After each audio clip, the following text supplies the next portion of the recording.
Hi friends, this is Anjali, your accounting teacher. आज हम class 11 का first chapter introduction to accounting की बात करने वाले हैं। सबसे पहले इसकी डेफिनेशन डिस्कस करते हैं। डेफिनेशन अगर आप लोग अच्छे से ध्यान से समझ लेते हैं तो उसके बाद आपको इसके ऑब्जेक्टिव्स, इसके फीचर्स, इसका प्रोसीजर इजीली समझ में आ जाएगा। इसकी डेफिनेशन बुक में दी होंगी आपको, आई गेस 4 to 5 डेफिनेशन है। आप जिस भी डेफिनेशन में कंफर्टेबल हैं वो डेफिनेशन लर्न कर सकते हैं, बट आई सजेस्ट यू कि rather than learning of definition आप ये डेफिनेशन समझने की कोशिश कीजिए। अगर ये डेफिनेशन आपको अच्छे से क्लियर हो जाती है, उसके बाद आप थ्रू आउट योर लाइफ ये अकाउंटिंग होता क्या है वो नहीं भूलने वाले। होता क्या है, बच्चे इसकी डेफिनेशन लर्न कर लेते हैं और वो याद भी रहती है, बट उसके पीछे के जो कॉन्सेप्ट्स हैं वो क्लियर नहीं हो पाते। और इसमें जो वर्ड्स गिवन है ना बच्चे, उसी पे ही हमारी पूरी अकाउंटिंग बेस है। तो चलिए इसकी डेफिनेशन स्टार्ट करते हैं। Accounting is a systematic process of identifying, measuring, recording, classifying, summarizing, interpreting and communicating financial information। यानी कि हमने बोला है कि एक systematic process है किस चीज का, कुछ financial information की यहाँ पर बात हो रही है। देखो इसमें कुछ words हमने लिखे हैं, identifying, measuring। अब मैं आपको ये वर्ड्स एक्सप्लेन करती हूँ, बिकॉज वंस आप इन वर्ड्स के साथ हैबिचुअल हो जाओगे, इनका मीनिंग समझ में आ जाएगा, उसके बाद जब हम दोबारा ये डेफिनेशन पढ़ेंगे ना तो आपको ये डेफिनेशन अपने आप समझ में आ जाएगी। ठीक है, हमने बात की आइडेंटिफाई। क्या आइडेंटिफाई करना है? We have to identify financial information. देखिए, एक बिजनेस में सिर्फ फाइनेंशियल वाली ट्रांजेक्शन नहीं होती, कुछ ट्रांजेक्शन ऐसी होती है जो फाइनेंशियल नहीं होती। फॉर एग्जांपल, किसी एम्प्लॉय को हायर किया तो जो हायरिंग वाला पार्ट है वो फाइनेंशियल पार्ट नहीं है, वेराज जब हम उसको सैलरी पे कर रहे हैं तो वो फाइनेंशियल पार्ट है। तो हमने यहाँ पर क्या करना है, सबसे पहले हमें आइडेंटिफाई करना है कि जो ये ट्रांजेक्शन हुई है क्या वो फाइनेंशियल ट्रांजेक्शन है या वो फाइनेंशियल ट्रांजेक्शन नहीं है। तो हमने आइडेंटिफाई कर लिया। लेट्स से हमने एक फाइनेंशियल ट्रांजेक्शन को आइडेंटिफाई कर लिया। फॉर एग्जांपल, हमने कहीं से कुछ गुड्स परचेज किए, तो गुड्स परचेज किए तो पेमेंट होनी है। अब पेमेंट है तो उसमें क्या है, मनी इन्वॉल्व है। इसका मतलब हमारी फाइनेंशियल ट्रांजेक्शन आइडेंटिफाई हो गई है। अब जब हमने आइडेंटिफाई किया, नेक्स्ट हमारा स्टेप आया मेजर। आइडेंटिफाई करने के बाद हमें उस ट्रांजेक्शन को इन टर्म्स ऑफ मनी में मेजर करना है। मैंने बोला कि हम कुछ परचेज कर रहे हैं, वेरी गुड, लेकिन हम उस परचेज के अगेंस्ट में कितनी पेमेंट करने वाले हैं, तो वो हम जो कितनी पेमेंट करने वाले हैं वो हम क्या कर रहे हैं, उसको हम मेजर कर रहे हैं इन टर्म्स ऑफ मनी। नेक्स्ट आता है रिकॉर्ड। अब हमने मेजर कर लिया, मेजर करने के बाद हमें वो ट्रांजेक्शन कहीं पर रिकॉर्ड करनी पड़ेगी, क्योंकि अगर हम रिकॉर्ड नहीं कर रहे हैं तो उसके बाद क्या मेजर करने का कोई यूज है? नो। बिजनेस में सारी ट्रांजेक्शंस को रिकॉर्ड किया जाता है, बिकॉज अगर रिकॉर्ड नहीं करेंगे, फ्यूचर में कुछ नीड है तो हम कैसे उस चीज को निकालेंगे कि भाई वो ट्रांजेक्शन कौन सी वाली थी, हमें कहां से पैसा आया या कहां पर पैसा गया। इसलिए ये रिकॉर्डिंग बहुत इंपॉर्टेंट है। ठीक है, तो हमने जिस ट्रांजेक्शन को अब in terms of money measure कर लिया, अब हम उसको रिकॉर्ड करते हैं। और जो रिकॉर्डिंग होती है जनरल के थ्रू, यानी कि जनरल में क्या कर रहे हैं, हम फाइनेंशियल ट्रांजेक्शंस को रिकॉर्ड कर रहे हैं। यानी कि बिजनेस की जो ट्रांजेक्शंस होती हैं वो सबसे पहले जनरल में रिकॉर्ड की जाती है। इसके ऊपर पूरा आप चैप्टर आगे अपने क्लास 11 में पढ़ेंगे। तो जनरल में क्या होता है, हमने अपनी फाइनेंशियल ट्रांजेक्शंस को रिकॉर्ड किया। अब जनरल की ही कुछ नीचे यानी कि सब्सिडरी पार्ट्स होते हैं, जिसको कि हम cash journal, purchases journal, sales journal के नाम से जानते हैं। और भी इसमें बुक्स होती हैं, बट अभी मैं आपको इसके सिर्फ एक ब्रीफ नॉलेज दे रही हूं, जैसे कि आपको ये डेफिनेशन अच्छे से समझ में आ जाए। ठीक है, तो हम जब कैश जनरल की बात करते हैं तो कैश जनरल में हम सिर्फ और सिर्फ कैश वाली एंट्रीज की बात करते हैं। ठीक है, कैश जनरल भी कई तरीके का होता है, बट अभी मैं आपको वो डिटेल में एक्सप्लेन नहीं करूंगी, बिकॉज इस चैप्टर में आपके लिए इतना ही सफिशिएंट है। ठीक है, नेक्स्ट आता है परचेजेस जनरल। परचेजेस जनरल में हम क्रेडिट परचेजेस की एंट्री करते हैं। क्रेडिट क्या होता है, उधारी पे अगर हमने कोई माल परचेज किया है तो उसकी एंट्री हम परचेजेस जनरल में करने वाले हैं। कैश जनरल में हम कैश वाली एंट्रीज की बात करते हैं। वो कैश परचेज हो सकता है, कैश सेल्स हो सकता है, या कैश में कहीं आपने कुछ और पेमेंट की है, कैश में कहीं और कुछ रिसीव हुआ है। उसके बाद आता है सेल्स जर्नल। सेल्स जर्नल में हम सिर्फ और सिर्फ क्रेडिट सेल्स की बात करते हैं, यानी कि वो वाली सेल्स जो कि हमने किसी को उधारी पे बेची है। अब रिकॉर्डिंग करने के बाद नेक्स्ट आता है क्लासीफाई। अब देखो हमने क्या किया, सारी की सारी ट्रांजैक्शन एक साथ एक ही बुक में रिकॉर्ड कर लिए।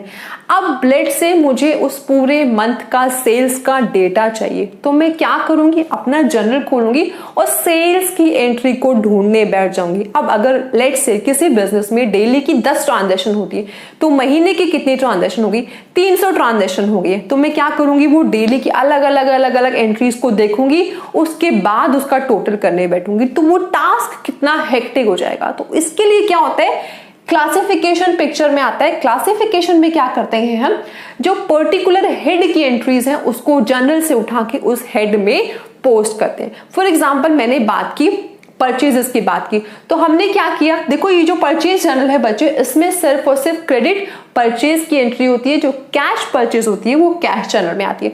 तो मैंने क्या किया, एक परचेजेस अकाउंट बनाया, ठीक है। तो जैसे ही मैंने जर्नल में एंट्री डाली, जर्नल में एंट्रीज तो क्योंकि हम डे टू डे ऑर्डर में जितनी भी एंट्रीज है वो सब डाल रहे हैं, तो हमने क्या किया कि वहां से उस परचेजेस की जितनी एंट्री है वो डेली बेसिस पे हम वहां पर ट्रांसफर करते गए।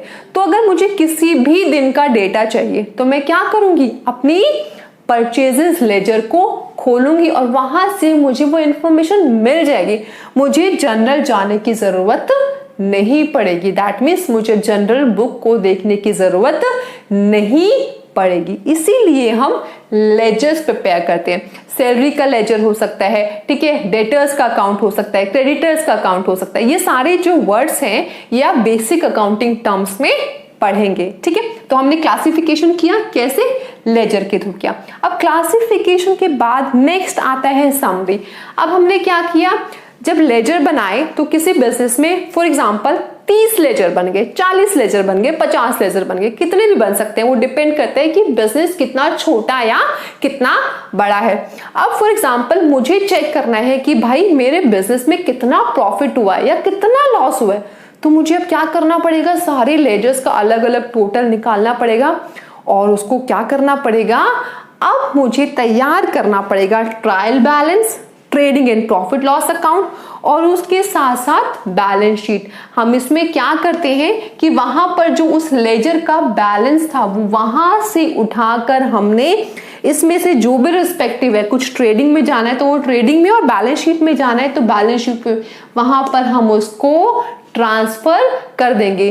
क्यों ट्रांसफर करना जरूरी है, अगर मैं ट्रांसफर नहीं करूंगी, कंसोलिडेट चीजों को नहीं करूंगी, तो मुझे अपने बिजनेस का प्रॉफिट लॉस या हमारे बैलेंस शीट में कितनी असेट्स हैं, कितनी लायबिलिटीज हैं, कैसे पता चलेगा। उसे पता करने के लिए हमें क्या करना है, उसकी समरी तैयार करनी है। और समरी हम कैसे तैयार करते हैं, ट्रायल बैलेंस के थ्रू। ट्रायल बैलेंस में सारी जितनी भी एंट्रीज होती हैं, यानी कि जितना भी हमने लेजर बनाया उन सब का हम ट्रायल बैलेंस में पहले एंटर करते हैं, फिर ट्रायल बैलेंस से हम प्रिपेयर करते हैं trading and profit loss account और दूसरा balance sheet. Profit and loss account से हमें क्या पता चलता है कि हमारे बिजनेस में प्रॉफिट हुआ है या लॉस हुआ है। बैलेंस शीट से हमें हमारे बिजनेस की नेटवर्थ पता चलती है, ठीक है। उसके बाद नेक्स्ट आता है एनालिसिस एंड इंटरप्रिटेशन, ठीक है। अब हमने ये तैयार कर लिया, हमने कुछ डिसीजंस लिए होंगे अपने बिजनेस में, ठीक है, कुछ प्रोडक्शन बढ़ाई होगी, कुछ कॉस्ट डिक्रीज की होगी, तो अब हम क्या सोचेंगे कि यार हमने जो डिसीजन लिया था क्या वो सही था या गलत था। गलत था तो उसको सही कैसे करना है या हम उसको और बेटर कैसे कर सकते हैं, हम अपनी प्रोडक्टिविटी कैसे इंक्रीज कर सकते हैं। तो ये सारी चीजें कहां पर आई, ये सारी चीजें आई एनालिसिस एंड इंटरप्रिटेशन में। नेक्स्ट आता है या हम कहें लास्ट आता है कम्युनिकेशन। देखिए हमने इतनी मेहनत से सारे स्टेप्स फॉलो किए, अब उन स्टेप्स को फॉलो करने के बाद जो लास्ट में डेटा है वो कहीं ना कहीं कम्युनिकेट करना है। कम्युनिकेट किसको करेंगे, यूजर्स को करेंगे। यूजर्स इंटरनल भी हो सकते हैं और एक्सटर्नल भी हो सकते हैं। इंटरनल की बात करें तो मैनेजमेंट, ओनर्स। अब एक अकाउंटेंट ने मेहनत करके सारे स्टेप फॉलो किए, अब बिजनेसमैन को डेटा चाहिए तो वो डेटा उसको मिल जाएगा और उससे उसे पता चल जाएगा कि भाई मेरे बिजनेस कहाँ पर स्टैंड करता है। ठीक है, एक्सटर्नल में फॉर एग्जांपल उसे किसी बैंक से लोन लेना है, तो बैंक उसके फाइनेंशियल डॉक्यूमेंट्स लेगा। ठीक है, तो इससे अब आप देखिए, अब वापस से हम इस डेफिनेशन में आते हैं। हमने बोला accounting is a systematic process of, हमने क्या किया, फाइनेंशियल ट्रांजैक्शन को सबसे पहले आइडेंटिफाई किया, फिर उसको इन टर्म्स ऑफ मनी में मेजर किया, देन उसके बाद हमने उसको जर्नल के थ्रू रिकॉर्ड किया, फिर हमने लेजर्स के थ्रू क्लासिफाई किया, उसके बाद हमने उसकी समरी तैयार की, समरी तैयार करने के बाद एनालिसिस किया कि भैया कुछ प्रॉब्लम है तो उसका रीजन क्या है या हम उसे कैसे बेटर कर सकते हैं, और फाइनली उस फाइनेंशियल इंफॉर्मेशन को हमने अपने यूजर्स को कम्युनिकेट कर दिया। अब इसकी डेफिनेशन समझने के बाद हम बात करते हैं ब्रांचेस ऑफ अकाउंटिंग। अकाउंटिंग की 3 ब्रांचेस होती है, financial accounting, cost accounting, management accounting. आपके सिलेबस में फाइनेंशियल अकाउंटिंग है, यानी कि अभी जो हमने बात की थी वो फाइनेंशियल अकाउंटिंग की बात की थी। ये दोनों आपके सिलेबस में नहीं है, बट मैं एक छोटा सा ब्रीफ आपको दे देती हूँ। ठीक है, फाइनेंशियल अकाउंटिंग हम क्यों करते हैं? टू नो कि हमने बिजनेस में कितना प्रॉफिट लिया है या हमें लॉस हुआ है, हमारे बिजनेस की फाइनेंशियल पोजीशन क्या है। यानी कि 11th-12th में आप जो पढ़ने वाले हैं वो पूरा फाइनेंशियल अकाउंटिंग पढ़ने वाले हैं। ठीक है, कॉस्ट अकाउंटिंग जैसा कि इसके नाम से समझ आ रहा है, कॉस्ट यानी कि to ascertain cost of products and operations, यानी कि हमें प्रोडक्शन में कितनी कॉस्ट हो रही है या हमारे ऑपरेशन में कितनी कॉस्ट हो रही है, तो वो अगर हमें बात करनी है तो वो कहां पर होती है, कॉस्ट अकाउंटिंग में बात होती है। कॉस्ट अकाउंटिंग क्यों करते हैं? To improve cost efficiency and to control cost, यानी कि बिजनेस में अगर हमें अपने कॉस्ट को और एफिशिएंट करना है या उसे कंट्रोल करना है तो उसके लिए किसकी हेल्प लेनी पड़ती है? कॉस्ट अकाउंटेंट की हेल्प लेनी पड़ती है। जो लोग ICWA करते हैं वो कॉस्ट अकाउंटिंग के लिए करते हैं। ठीक है, लास्ट आता है मैनेजमेंट अकाउंटिंग। देखिए मैनेजमेंट यानी कि ये जो अकाउंटिंग की जाती है ये मैनेजमेंट के लिए की जाती है। इसका कोई स्पेसिफिक फॉर्मेट नहीं होता, कोई इसका स्पेसिफिक प्रोसीजर नहीं होता। फॉर एग्जांपल HR को पेरोल की डिटेल चाहिए, यानी कि सैलरी की डिटेल चाहिए, तो वो जो फॉर्मेट उन्होंने दिया है वो उसी फॉर्मेट में बना देगा। इसका कोई स्पेसिफिक फॉर्मेट या कोई स्पेसिफिक प्रोसीजर्स नहीं होता है। ये सिर्फ और सिर्फ इंटरनल यूजर्स के लिए होती है, जैसे कि बिजनेस में डिसीजंस लिए जाते हैं स्मूथनेस के लिए, उनकी एफिशिएंसी इंक्रीज करने के लिए। ठीक है, आज मैंने आपको इंट्रोडक्शन में डेफिनेशन एक्सप्लेन की है। डेफिनेशन समझने के बाद आपके लिए ऑब्जेक्टिव्स, उसके प्रोसीजर्स और उसके फीचर्स समझ लेना बहुत इजी है, आप लोग पढ़ लेना। बट अगर फर्दर कोई और डाउट है तो आप मुझे कमेंट बॉक्स में स्पेसिफाई कर सकते हैं। अगर अभी तक आपने मेरा चैनल सब्सक्राइब नहीं किया है तो do not forget to subscribe it. उसके साथ साथ बेल आइकन भी प्रेस कर देना, जिससे कि मेरी फ्यूचर की जितने भी वीडियोस हैं उन सब की नोटिफिकेशन आपको मिलते रहे।